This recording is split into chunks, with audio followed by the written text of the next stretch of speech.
your taxes. Mm-hmm. And you need to take that into consideration when you're putting your financial plan together and your budget, for the simple fact that you don't see those taxes. They're taken out from your check. So when we say what's your total income, start thinking about what your actual bring home is. And like I said, we'll get to why that's important with your budget. Then the other question is, how much do you need to tithe? You know, like in the sermon, there's many reasons that we are supposed to tithe, because it's all God's money to begin with, and we're supposed to be good stewards. And as long as we show that we can be good stewards, He's going to bless you with even more. But if you can't be good stewards with it, then He's not going to bless you as much. He's still going to be taken care of, but you know, it's not going to be the bountiful, like we talk about, that He wants us to have. So with that, how much money do you need to save and invest out of what you actually bring home? And what are your monthly expenses and your debt repayments? After you know your income and expenses, then there's a couple more questions that you should consider. First off, what costs can you reduce? Now, before we even get into this, I was talking to D'Angelo. We had our little huddle downstairs before everybody got over. And he told me just to continue to be honest. So y'all may not necessarily like what I had to say a couple times, but it's just the brutal honesty. Budgeting and saving is not easy. And you're gonna, in order to budget properly and save properly, especially because most of us are in debt that, as we know, we shouldn't be in the first place, but we're there. God knows we are gonna get there. And that's orchestrated by, you know, Lucifer to put us in chains of bondage. So if you're in the slavery of debt and then chains of bondage, do you really think it's going to be easy that you can just say, yeah, I want to be debt free, and it's going to happen like that? No. There's things that you're going to have to implement that is biblical and God says will get you out of debt, but it's not just something that's going to be easy. You're going to have to make, I don't say sacrifices in a negative connotation, but you're going to have to really make some mind shift changes and some changes to your budget. And that's the whole reason that we do the expenses, to see your starting point. Because if you're trying to get out of debt, well, how much do you really spend eating out a month? Versus even if you work a lot of hours or opposite hours, as a lot of you guys do, you work early in the morning, you work, you know, sometimes late at night, you can still use a Saturday or a Sunday or whatever your day off is, even though I know that some of us don't want to because, oh, it's my day off. But if you're really trying to, you can use that day and meal prep for the week. So that way all your meals are done. So whoever gets home and eats this and that, you just pop it in and warm it up. Instead of paying the extra money to get something and have the convenience of, oh, I just pick up something on the way home. Well, when you're talking about a family of 3 or 4 or this or that, that's something on the way home. Even at the cheap places, you're talking $20, if not more. How many times you do that a week? And that's all part of shifting your mindset and, like I said, writing down expenses and coming up with this budget and seeing where you can cut back on. Because if you're already spending $200 to $400 a month in groceries, and then you're spending another $400 a month eating out, because you're eating out, you know, one meal a day. Like I said, on the average, $20 a day. It's $100 a week. There's your $400 a month. Now you do that over 12 months. You know, you're talking $4,800, almost $5,000 a year that you just spent. Now, what could you have done with that $4,800 to pay off your debt? Exactly. This is the mindset you have to start thinking with. Right. Because the whole purpose is once you're out of the debt, then you can use that money to eat out and this and that, because you're going to have a lot more discretionary income to do with what you want because you have no debt. But until you get out of that, you're going to have to be in that mindset of, I got to pull in the reins, and I got to know what's going out and where it's going, and what I can cut back on going out. So, you're going to be in some trouble back there. So like I said, that's the first thing after you do those other things is figuring out what costs you can reduce. And then, with that being said, how much more money can you pay towards your debts? Because if you're not spending that $400 a month eating out, now you can use that. You're already living with that $400 going out, whether you realized it or not. Mm-hmm. So now you can take that $400 and divide it up to getting yourself out of that debt quicker. Since you're already doing okay with it being gone, we'll use it to get you out of the debt faster. Mm-hmm. Don't be like, yeah, okay, I'll stop eating out. Oh, now we got this extra $400 a month to blow. Wrong.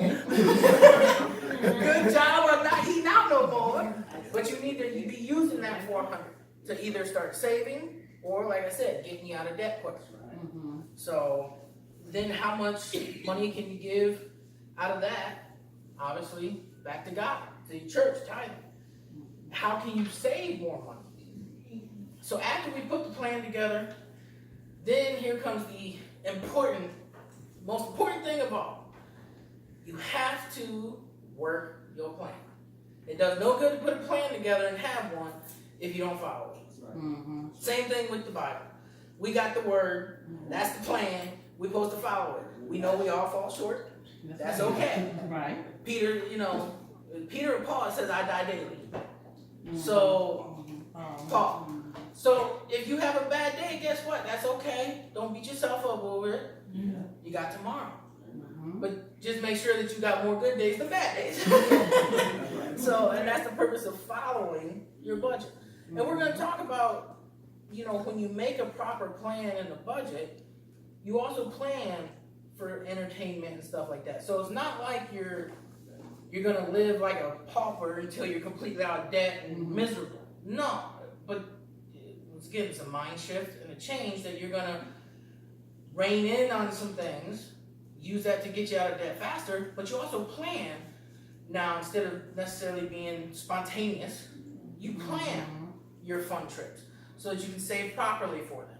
Mm-hmm. So yeah, it's not about cutting all the fun out or this or that. No, it's about properly planning for it. Mm-hmm. So, because I always joke, but Jesus turned water to wine, so obviously he liked to have a good time. So we can have a good time in moderation, but you gotta plan for it. In moderation, that's the key.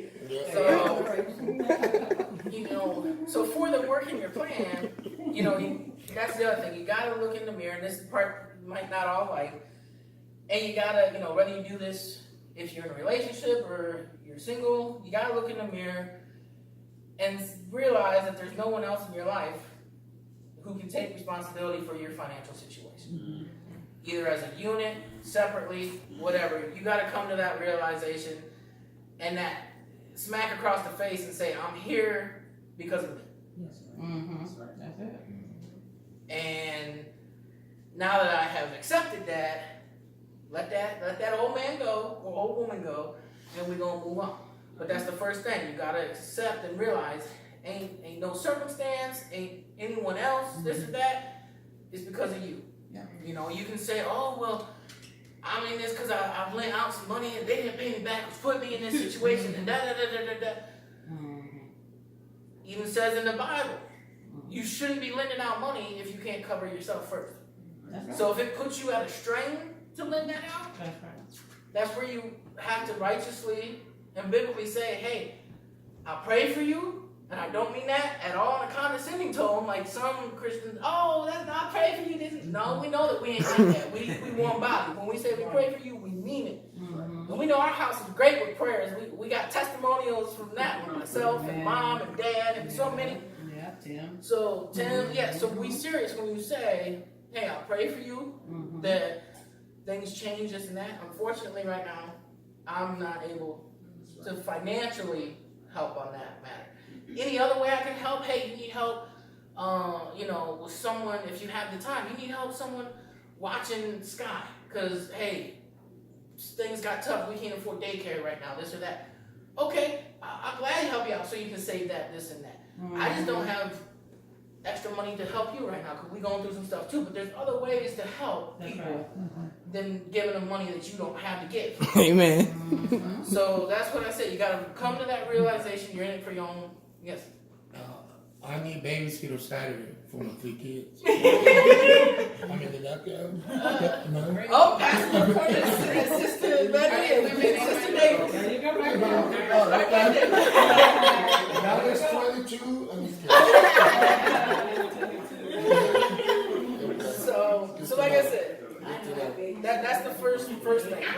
Look in the mirror, and realize, hey, look, no matter what, it's my responsibility, my fault. I got it. Right. And then now that I've taken the responsibility of that, there's some things I know that I have to do. Unfortunately, we all have to pay bills. You can't live in a house for free until you paid it off or buy it outright. But if you are under the stress of a mortgage, you can't not pay your mortgage and stay in the house. They're gonna eventually kick you out. So you gotta pay your bills. You gotta make sure that you tithe. Like I said, and many times it talks about that being part of your stewardship because it's all God's money.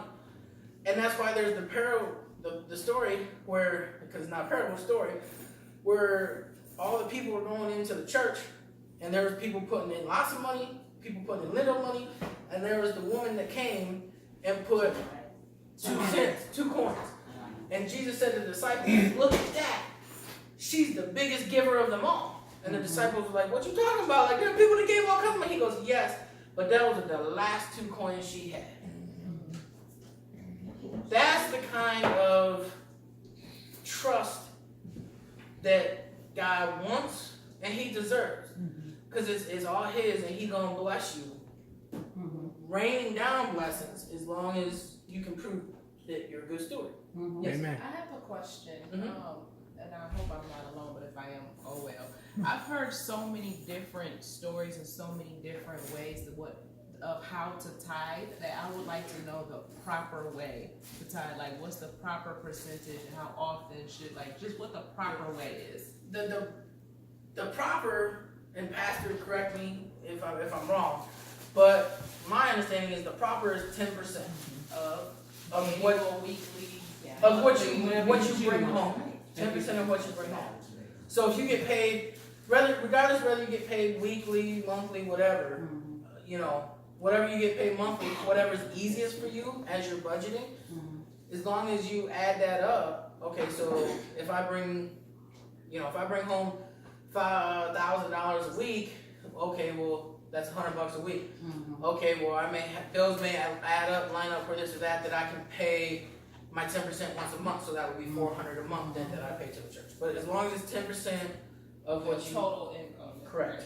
Correct. Perfect. Thank you. Yes. One thing I did want to say is I've been a tither and I have not been a tither. And in Proverbs it talks about putting your money in a bag with a hole in it. When you don't tithe, it's like you putting your money in a bag with a hole in it. Exactly. I will break $100 bill and that 100 is gone. Yep. And I go in my purse and I say, wait a minute, I just broke $100 bill and I don't have no money. But when I'm tithing and I break $100 bill, I go back in my purse, I still got $80. I'm like, yeah, where did that money come from? Because God promises in his word that he's going to pour out a blessing we won't have room enough to receive. The tithing is not for God. Exactly. It's for us so he can bless us. And I've been on both sides and I know that tithing is so important. Yeah, This and is here's why I the wanted thing. to know the proper. Because I'm Yeah. tired, but Yeah. what is the proper? We tithe every Sunday, but are we Right. tithing properly? 10%, yeah, there's so many things out there with tithing. Yes. And here's the thing with tithing as well. The general rule, like I said, the proper is 10%. Once again, God, as Sister Linda said, God don't need the money. It's about showing that you understand that it's his money to begin with, this and that. So as long as it's in your heart, if you literally, because of where you're at, and we're going to talk about that with the budgeting and everything, if you literally can't do 10% right in the beginning, give what you can. Because once again, it's about in your heart. God knows, hey, look, I know that because we already went over whose responsibility it is that you're there. I know that you've put yourself in a bad spot or a tight spot. But just like the woman that gave the 2 coins, all she had, versus the people that were given a lot, and it was nothing to them. If you are in a tight spot and you still give with your heart, knowing that, hey, this is yours anyway, you're gonna take care of us, then yeah, if you can't start at 10%, maybe you gotta start even as low as 1% and work your way up. It's your heart and knowing that you trust God and He's gonna give it back to you. With your finances and You know, trust Exactly. That's Trusting right. with your finances is gonna come back. That's right, because the Bible tells us do not give grudgingly Exactly. or out of necessity. Yep. And a lot of people wonder why they're not blessed when they're giving, because if they give out of necessity, it's a difference from when you giving your 10%, or if Exactly. you're giving it grudgingly. So it's a heart thing too. Yep. Well, yeah, because if you, oh man, I gotta give this. Yep. da, da, da. You might as well keep that in your Exactly. pocket.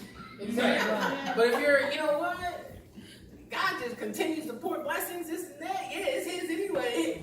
Thank you, Lord. Here you go. Because it's His anyway, truth be told, that's the least we should do. Exactly. I was thinking that. I was gonna say, if you want to give more, Yeah. go right ahead. Yeah, and we're gonna talk about the giving more part here too. So, how proper planning and saving can get you to that point. So, you know, like I said, and you can do now. We've got the Cash App. You can do mobile giving, or you can do, you know, through the church like we normally do. But here's another thing, and I'm going through this before we actually get to how to do the budget and everything, because once again, it's a mindset and it's things that didn't belong in the sermon I gave, but are still just as important to understand to help you change that mindset. You have to fight the temptation of accumulating more debt, especially as you're trying to get yourself out of debt. If, like I did say in the sermon, if you want something and you do not have the money in the bank to buy it, don't buy it. A want is not a need. That's a key thing to understand and switch your mindset. A want is not a need. We can want people, as my grandpa used to say, people in hell gonna want ice water. Guess what? They ain't gonna get it. So, you know, we can want things, and it's good. Don't get me wrong. It's good that we should want things, because once again, God wants to bless us. But at the same time, don't go in debt because you have wants. Yeah. So, if you don't, you know, if you don't need it, don't put yourself in more debt. What's up, Brother Tia? So, the good news, that's the bad news that I wrote down, as far as kind of, you know, being a meanie about it. But thankfully, obviously, you're not alone in your decisions. As we talked with the sermon, that you can find forgiveness for poor financial choices in Christ, and you can be hopeful that He's going to help you get out of those financial troubles, because once again, He's put many ways to do it, and that's what D'Angelo and I are here to help facilitate for y'all. So getting to the first rule of thumb when it comes to budgeting, a good place to start, a solid foundation, is called the 70-10-10-10 rule. And what that means is, first, you got to develop a financial plan. And this is where your sheets come into play here.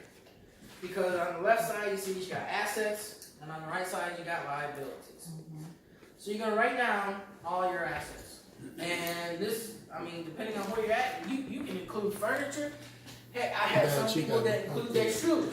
is that, you know, they're looking that much for assets, because they're like, well, I can sell my shoes for Salvation Army for $2. That's an asset. So it just depends. But an asset is just that. It's anything that you can, if you had to, needed to, that you could sell that would bring money in. So, you know, obviously your home is an asset, but it's also a liability if you have a mortgage. We'll talk about that. But, you know, Cars are an asset. You can sell them for a profit. Furniture. So anything, like if you had to sell everything that you own, you need to know, just on an average, how much that would be worth. And you need to write that down. Then likewise, on the liability side, liabilities are anything that is what you owe. So that's why I said a house can also be a liability if you have a mortgage. So you need to write that down as however much you owe, that's your liability. On the asset side, particularly for a home, if you have any equity in the home, that would be what you would write on the asset side. So liabilities, you write down your debts. Credit cards, mortgage, like I said, anything that you have a debt to or that you owe. Once you write those lists down, then most of the time when people get over the initial shock, then you're gonna subtract your liabilities from your assets. Or most of the time it's gonna be your assets from your liabilities, because most people have a lot more liabilities than they do assets. So you're gonna subtract one from the other. That will give you your starting point for your financial value, or your I don't like necessarily calling it your worth, but financial, that's what it is. Financial or net worth is your assets from your liabilities. Most people are going to be very low, or just being completely honest, don't feel bad if you're negative as far as your net worth. Net worth does not determine self-worth. Don't ever get those mixed up. Okay? Because, once again, we know finances are God, and He's going to bless us if we do right. So, we all got to start somewhere. So, we in the hole, don't get down on yourself. That's exactly why we're doing these classes, to get out of the hole. So, don't ever think when you do this and realize, man, I didn't realize we were starting here. Don't feel bad about yourself. Because like I said, your net worth has nothing to do with yourself. Don't get the two mixed up. Amen. Okay? Because I see a lot of people beat themselves up over that. Don't do that. That's just the devil's a liar. That's Lucifer saying, oh, you ain't got, as once again an old saying, you ain't got a pot, I'll clean it up, a pot to pee in or a window to throw it out of. Amen. Don't think like that. That's Lucifer putting you in more of those bondages with that thought. Say, you know what? Thank you, Lord.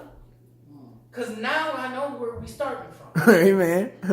And now we're putting together this plan to get out of this. So thank you, Lord. Amen. Be thankful for it. Don't ever let the liar tell you, man, we suck. No. It's meant to put you exactly there. So be thankful. Be like, man, thank you that, hey, we got a starting point. Now we know that we got plenty of room to go up. Amen. So that's how, like I said, put your assets, your liabilities, subtract the two, because that gives you, like I said, a picture of where you're starting at, and like I said, it's called the truth, but don't let it coincide with, getting you down thinking that it has anything to do with your self-worth. And but like I said, you have to have a starting point and know where you're at, whether it's good, bad, or indifferent. And the reason being is when you have that starting point, this is going to sound weird for people, but when you have the correct mentality and don't link it to your self-worth, and you're thankful for it, when you have that starting point, now you're actually free. And what I mean by that is you're free to correct your old errors. Because you have the truth and you know where you're starting from. So think about it that way too. Don't get discouraged, and don't let stinking thinking, as we call it, get to you. Be thankful, because hey, now I got a starting point and now I'm free to get out of it. Yeah. See, if you don't know where you at, how you ever gonna get out of it? So you gotta know where you're at. And you gotta have a new philosophy as far as how you think about things. This is gonna sound very similar, but really listen to the words. Poor people spend their money and invest what's left. But rich they invest their money and spend what's left. Mm-hmm. Now think about that, very similar, but they're completely different. Mm-hmm. Most people, the way that we're taught is like I said, we'll spend, and then if we have anything left, we'll invest it. But that's not what the rich and the ones that understand the biblical principles do. Amen. They invest first Mm-hmm. and then spend what's left. Mm-hmm. And like I said, it's very small, but it's very powerful and very different. Because here's another thing that you have to realize. No matter what your starting point is, everyone has the money. The key is how you spend it. Mm-hmm. And how you spend your money is also based on your philosophy. So that thinking of, poor versus rich. So that bases your philosophy on that. And the difference is what you do with your money. Because your money is based on your philosophy, not the economy. Mm-hmm. And a lot of people think, oh, the economy, well, I don't care who, this isn't political, this or that. Numbers, facts are numbers and facts. And you can see that economic-wise, right now, is actually doing a lot better with jobs and everything else than what we were a few years ago.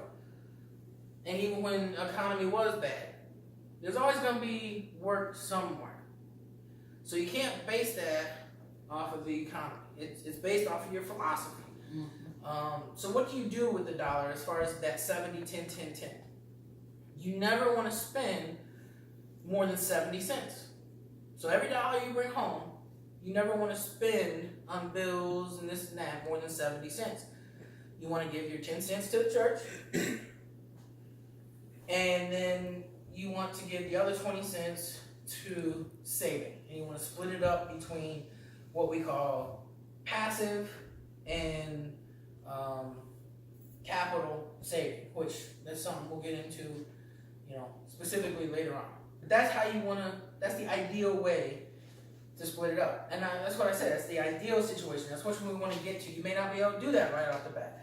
That's why I was talking about, you may have to start with the 97-1-1-1, depending on once you do your net worth and figure out where you're starting from and what your debt is. You may be living off of 97% of your income, or 90%, or whatever, wherever you're at. You need to start splitting it up that way. Because the key is you have to start from somewhere. And most people say, here's going back to your mindset and your philosophy. Well, if I have more money, if I made more money, I have a better plan. But the truth is, once again, I'm going to hit you a little hard here. The truth is, if you had a better plan, you'd have more money. Mm-hmm. And that's what we're here to do, is help you put together a plan for each of your situations. So it's not the amount that counts, but it's the plan that counts. Amen. There's a saying, one of my mentors, Jeff Huggins, loves to say it. And I believe it was, it's either General Eisenhower, I think, that said it, but he said, an imperfect plan executed violently is better than a perfect plan never executed. Mm-hmm. So you got to have a plan and a starting place and implement it and start doing it, because it's going to be better than obviously where you're at if you do nothing. And there is no, quote, perfect plan starting out, because as you're going, it's going to modify because you're getting out of debt. So now you're going to have more money over here to start doing more investing, more to the church, more this and that. So you have an initial plan, but the plan changes. But you got to, execute the plan. Don't just put one up and not do anything with it. It doesn't do nothing. Here's another thing. You need to keep strict accounts of, once again, like I said, the budget, which we'll get into. You got to keep strict accounts of where money's going out, how much you're spending. A lot of people don't even realize how much discretionary income they're spending.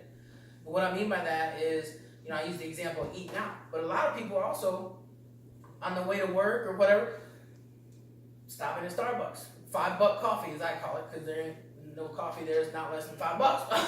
But once again, just one coffee a day, if you do that 5 days a week, There's $100 a month gone just in a cup of coffee. Mindset. Fix your own coffee, get a thermos. It's a one-time price that you pay for the thermos, but now you got your own coffee that you take with you. Yes. And you can make it the way that you like. Dunkin'. So, you know, yeah, you can buy Dunkin' Donut coffee though and make it home now.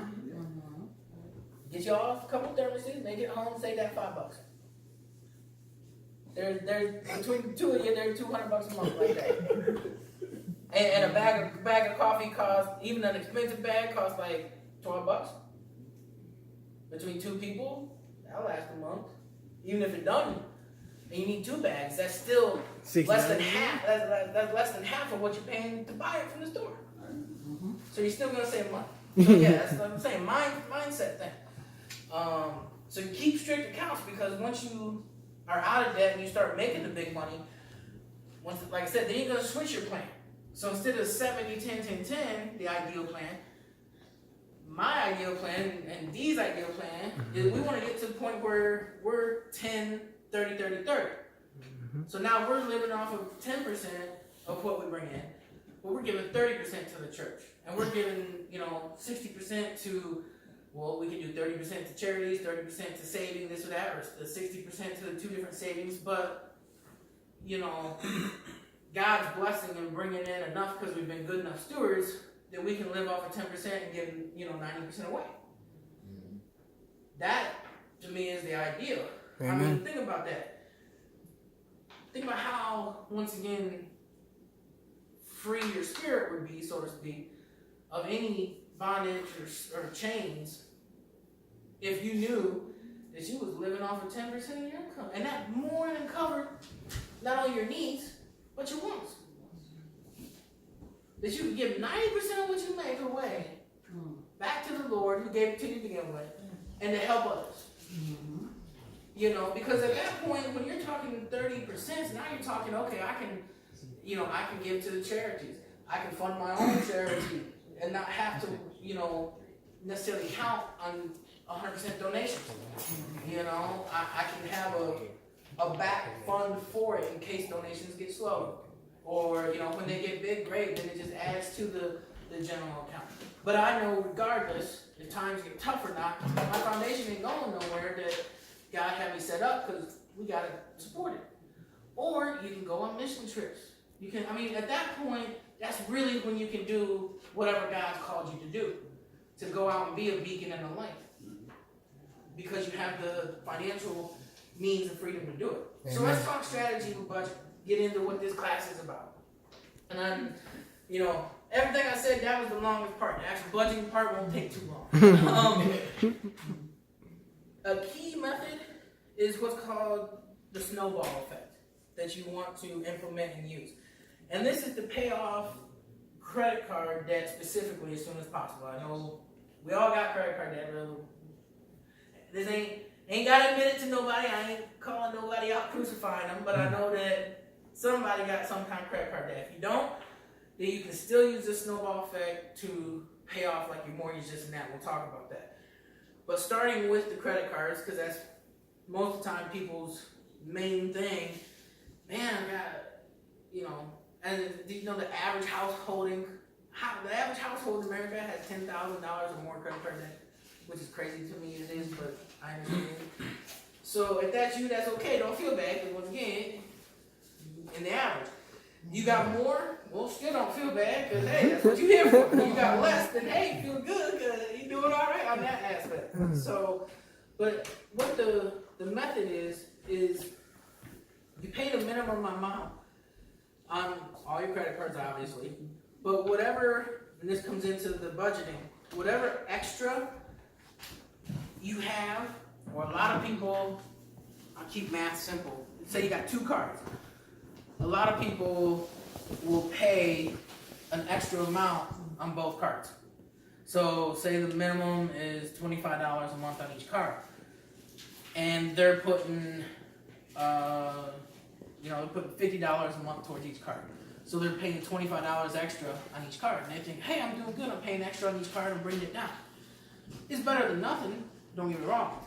But the better, faster way to do that is you take that other $25 and you add it to whichever card has the lowest balance. So now you're paying $25 minimum to the one card, but now you're paying $75 total on the other card. And the reason that you do that is because twofold. Number one, you're gonna pay that credit card off a lot quicker, so you're gonna see an immediate gratification of, hey, we just got out, that card's gone. You know, you can start with the highest one. It will save you a little money over time as far as what you're paying in the interest. But I'm just being honest, most people, if you start with the higher one, they end up not completing it or they fail because it takes longer to pay it off, so you're not seeing an immediate response. So that's why most of the time we say start with your lowest card, because if you only owe $500, well, as long, because remember, the key thing is you're not adding more debt either. So you're not paying that $75 and going around spending that $75 back on the card. You're stopping the card because you're going to have your budget, and you're paying that $75 to pay that card off. As soon as that card's paid off, well, now you take that whole amount, which would then be, you know, you got your minimum payment of $25 and you're paying an extra $50. So you take the whole $75 and then you would put that over on the other card. So now you'd be paying a total of $100 because that other card had a minimum of $25. So it's called the snowball effect because obviously if you have more cards, it keeps snowballing and you have more, the quicker that you pay off the small ones, then the more you have to add to the big ones. That's the other reason that we do it that way, because like I said, if you start with the bigger amount, it's going to take longer to pay it down. That one got Ari good. But if you start and you get say you got 4 or 5 cards, like most people, you get the first 2 or 3 paid off relatively quickly. Those last 2 are gonna go quickly because now you got a big amount that you're paying on. Amen. You're paying off those 2 or 3 versus paying a little extra on the big one first and going backwards. And like I said, that's the thing is, it takes discipline, but we also have to. And God knows He created us, but we are an instant gratification people. We want to we want to do something, see the result. Well, guess what? If you really think about it, once again, mindset. If we applied that to everything, we'd never end up in debt. Because as soon as we saw it, we see the future result, how much debt would be, and we'd never do it. Right.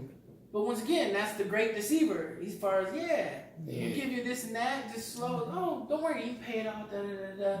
You don't need the money right now. Yeah. And then, a couple months down the road, where did that debt? How do we owe it? It happens over time. So you didn't get in debt overnight. Don't think that you're going to get out of it overnight. You got to have your plan. You got to work it. But at the same time, especially with the credit cards, if you pay the smaller ones off first, you're going to get some of that instant gratification because you're going to see it going quicker as far as you're getting out of debt. So then once you've got all your cards paid off, depending on how many you got,